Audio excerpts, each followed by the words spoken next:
Moving on to our first keynote, and the topic we're going to explore is around public cloud technology and how does that enhance security in cybersecurity in an evolving threat landscape.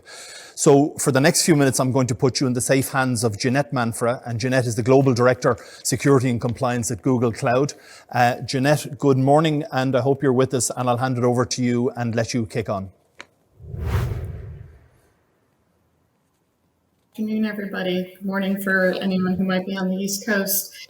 Really pleased to be here. Wish I was here in Ireland in person, but nonetheless glad to be able to have a chance to talk to you all about the evolving threat and how public cloud technology can help you on your security journey. As was mentioned, my name is Jeanette Manfra. I'm currently the Global Director for Risk and Compliance at Google Cloud. Up until I joined Google about a year ago, I spent about 20 years in the government in various different security roles. I just want to thank quickly the U.S. Embassy in Dublin, Boston College, Dublin BIC for inviting me here today. And I do want to give a special shout out to my friend Chris Visosky for all the partnership, both on this event and our previous partnerships when I was in government and helping build the U.S.-Irish relationship around cybersecurity. So as I mentioned, I spent about 20 years in the public sector in the United States doing various security roles.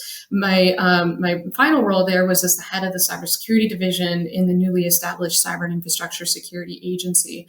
So while I was there, I was responsible for a variety of different things, roughly akin to what the Irish NCSC does for Ireland, both in the government and the private sector.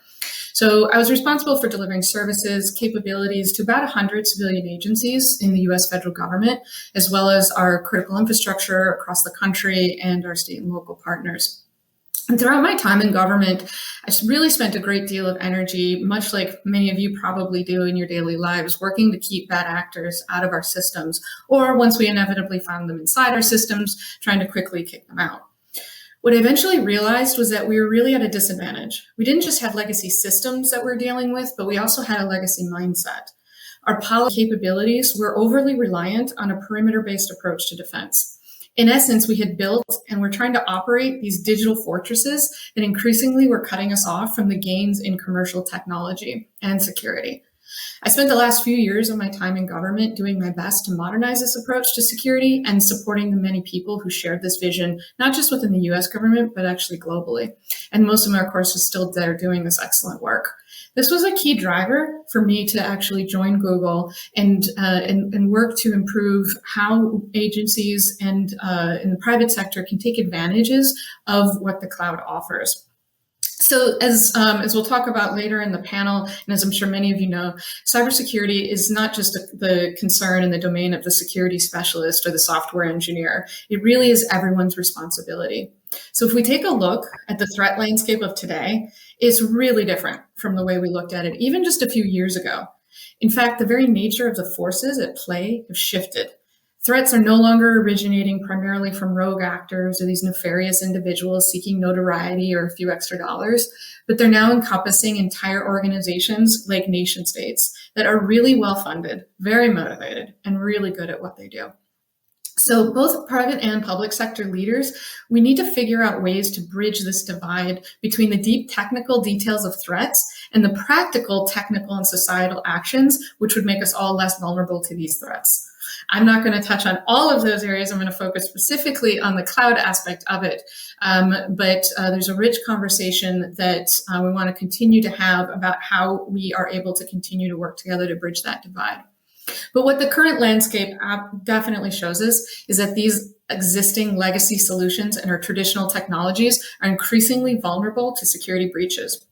So what has really become clear to me that if you're serious about security, we have to rethink how we're doing it. And I believe this is where cloud can actually help. So one of the things that I talk with a lot of customers and governments is how the cloud can help organizations actually modernize their security as a part of the digital transformation journey. So for a while, digital transformation, it's almost become this buzzword now that everybody is striving towards, right? It's this very admirable, but often a really elusive goal for many organizations, both in the public and the private sector. It promises higher productivity, lower costs, greater insights that can improve your mission and business outcomes. What's not to love about it, right?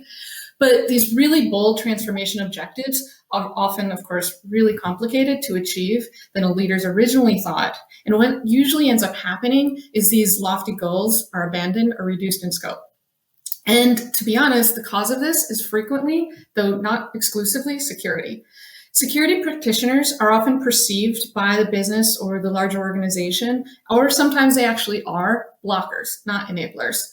And typically organizations don't recognize early in the process that a digital transformation or a migration to the cloud also means a requirement for security transformation. And it's not just a requirement, it's actually an opportunity. And not recognizing this early and including security and risk and compliance leaders in that conversation actually means a great opportunity loss, not just for the overall cloud journey, but for the security opportunities that could have been realized as a part of that. So many organizations, when they are considering the move to the cloud, often, particularly those that come from a security and risk background, they tend to think of it as something that's creating risk and making them less secure, often because they don't fully understand how the relationship between a cloud provider and in the initial organization actually works. And we've seen this perception actually confirmed by independent research, not just our anecdotal and ad hoc conversations with customers. But we also believe, and this has been confirmed, that moving to the cloud can help organizations improve their security and risk posture. And we know this because we've seen it happen in our own organization, and we've seen it happen with many customers. Especially these days, where you have employees and users on the move, organizations, everybody's got this influx of remote devices and endpoints to secure. You've got data moving to the cloud from on-prem environments. You often have hybrid environments. So you have this incredibly complex set of security objectives that you're trying to achieve. So even back in the day, protecting users, data, applications, all while staying compliant with regulations can be challenging. As in the last year, that's made it even more so. And we want to ensure that the protection and compliance that you need happens as you move to the cloud.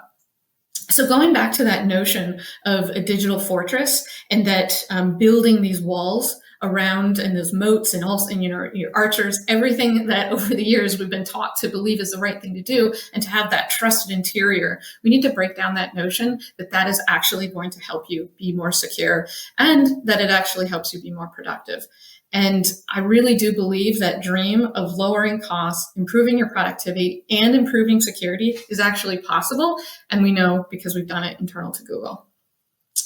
So practically, I think that there are, my advice at least, there's 6 basic tenets that based off of Google's experience, my own experience, those of a lot of different partners and customers that we've talked to, there's 6 tenets that I would encourage you to think about and to follow as a security leader or as a business leader in general.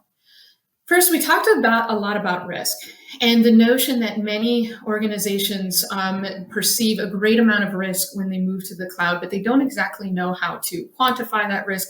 And so they tend to take that legacy way of capturing that risk and just trying to sort of shove it into a modern environment.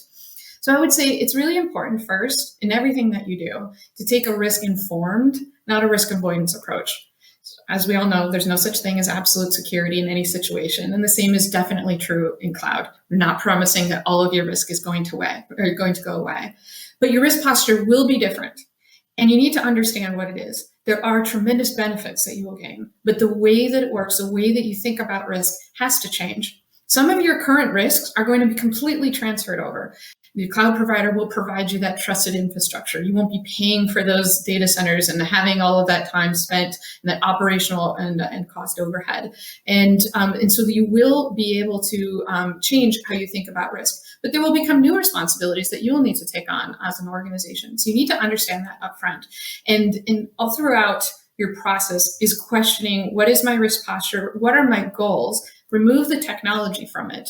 But what are my goals for the organization? What is the risk posture for my organization? What are the security outcomes I need in order to enable that business? And then make sure that you're having and you're flexible enough to understand how that risk posture is going to change with the adoption of such a game-changing set of technologies such as cloud.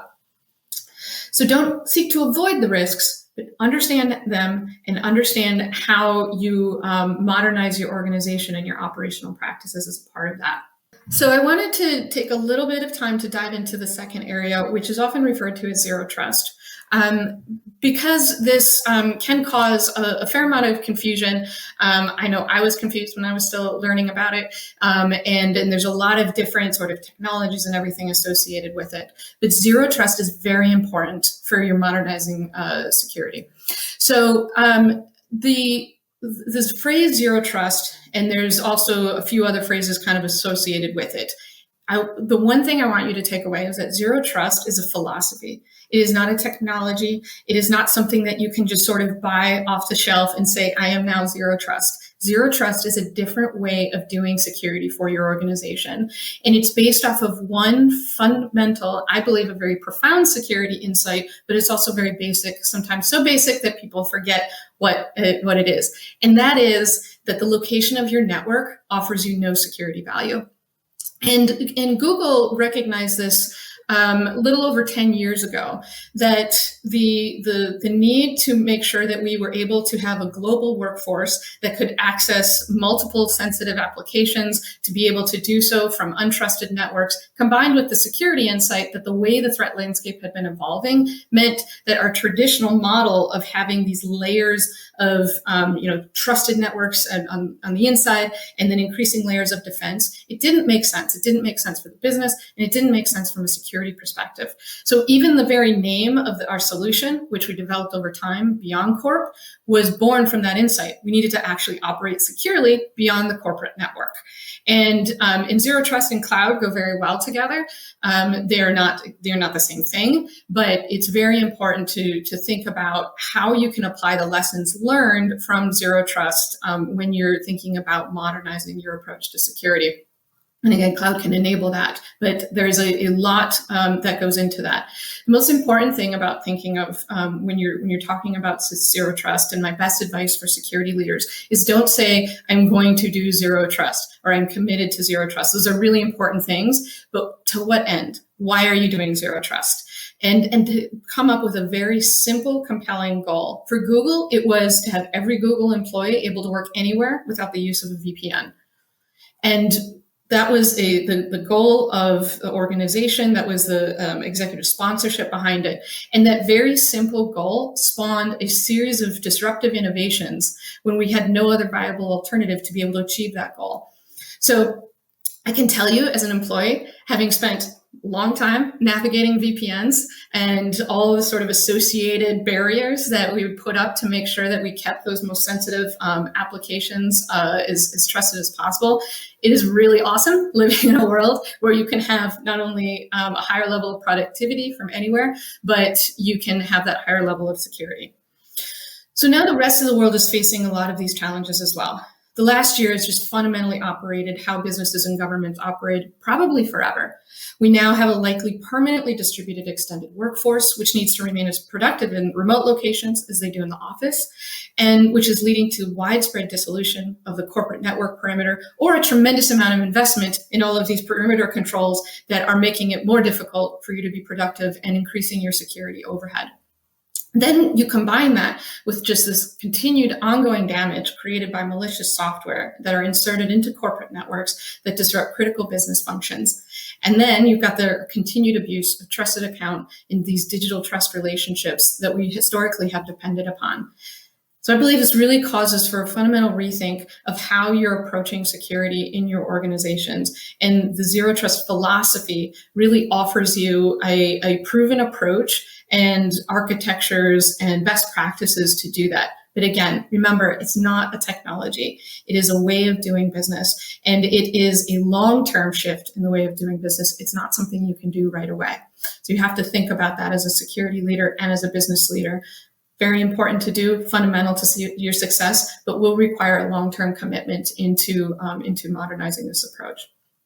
So the rest of the tenets I want you to think about are next is around automation and data. There's a lot of organizations really spend a fair amount of time doing things manually. When you move to the cloud, when you have the zero trust approach, when you incorporate all of this amazing security technologies that the market is providing, you cannot continue to rely on that manual approach.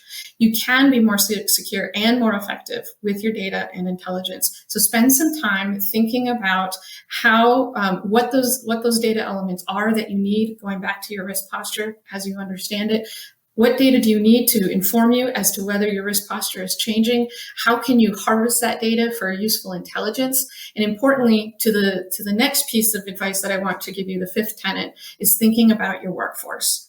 You will need to reskill and rethink how your organization works. They will become less about manual operators of harvesting data and responding to all sorts of different incidents. They will have to become data analysts, data scientists, in thinking differently about how they operate. So make sure that when you commit to that cloud journey, that you're thinking about your organization and the change that we have to go through. And please think about especially how your employees are going to come along with you on that journey. And last, and probably most importantly, at least from my perspective, you need to have a strong partnership with your cloud provider. You have to have a shared understanding of risk and security objectives. The overall security, people talk a lot when they talk about cloud, the shared responsibility model. We really think it's actually more about shared fate. We're in this together with our customers. We are providing a level of risk management that is no longer the responsibility of our customer, and our customers have responsibilities that they have to provide. So make sure that you and your cloud provider have that shared understanding. And in the case where it's the security and risk management is the responsibility of the cloud provider, make sure you understand and have a shared understanding of how you as a customer are going to conduct oversight of that. It should be very open, transparent, and continuous dialogue between you and your cloud provider. So those are my basic advice. I wanted to spend just a couple of minutes talking about something that's very important to our European customers, and that's open strategic autonomy, or what some might refer to as digital sovereignty, which is of course on top of everyone's agenda. The term might be relatively recent, but the concept is not new. Europe wants to think strategically about its approach to information technology, and we definitely support that. Customers and policymakers have placed an even greater emphasis on working with cloud service providers to protect our customers' most sensitive information. Based on our conversations with our customers and policymakers, this focus is driven by concerns about government access to sensitive European public and private sector data, and concerns about European customers' reliance on global cloud service providers to support these critical services and workloads. For Google Cloud, the approach to digital autonomy has been an evolution. In 2019, we made a commitment to our European customers to continue to expand our data security and privacy capabilities. This reflects our core belief that customers should have the strongest levels of control over data stored in the cloud, in addition to the highest levels of security. So in terms of our technology approach, we can provide our customers with a whole suite of technical advances that can achieve those various strategic autonomy and sovereignty requirements. But overall, we want to encourage you to have that relationship with the cloud provider that I discussed to make sure we have meaningful mitigations to challenges such as vendor lock-in, single point of failure, all while getting to that core shared goal of resilience and open strategic autonomy of cloud services. So we covered a lot today. I encourage you to continue this conversation, understand how the marketplace and the internet overall is evolving, partner closely with your cloud provider if you've chosen to go on that journey, and really look forward to working with each of you and answering your questions. Thank you. Hey, Jeanette, thank you so much, and thanks for joining us this morning. Great overview. I love the piece about it's not a technology, it's a way of doing business, and I'm certainly looking forward to exploring that in the panel discussion, along with the end of the digital fortress, and I think that's kind of some interesting bits to pick up there.